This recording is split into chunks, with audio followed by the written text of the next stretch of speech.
ایک دفعہ کا ذکر ہے، کسی جنگل میں ایک چڑیا کا گھونسلہ تھا۔ اسی جنگل میں ایک تتلی بھی رہتی تھی۔ تتلی کو اپنے رنگ برنگے پروں پر بہت غرور تھا۔ ایک دن چڑیا آم کی ڈالی پر بیٹھی جھولا جھول رہی تھی اور ساتھ میں گانا بھی گا رہی تھی۔ وہ گا رہی تھی، چوں چوں چوں، میں ہوں جنگل کی رہنے والی، میرا گھر ہے آم کی ڈالی، چوں چوں چوں چوں۔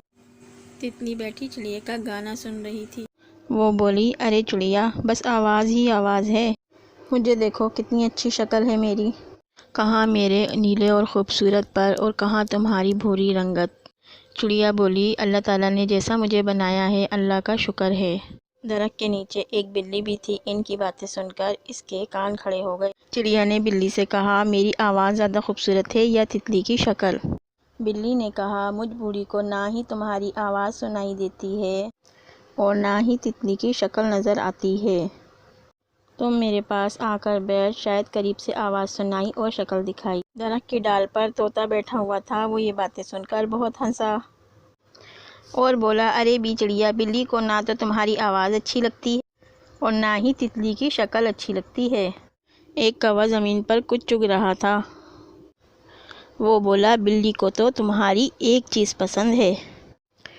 بلی یہ سن کر بہت خفا ہوئی اور غصے سے بولی، اس جنگل میں کتنے بدتمیز پرندے رہتے ہیں، میں تو تمہیں پیار سے بلا رہی تھی اور یہ کہتے ہیں میں تمہیں کھانا چاہتی ہوں۔ یہ سن کر طوطا اور کوا بہت ہنسے، کائیں کائیں ٹیں ٹیں۔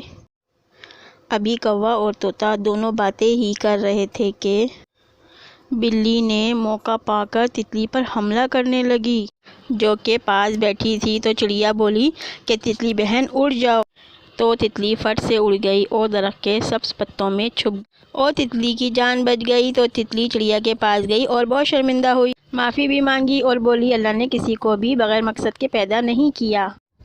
پیارے بچوں، اللہ غرور کرنے والوں کو ناپسند کرتے ہیں۔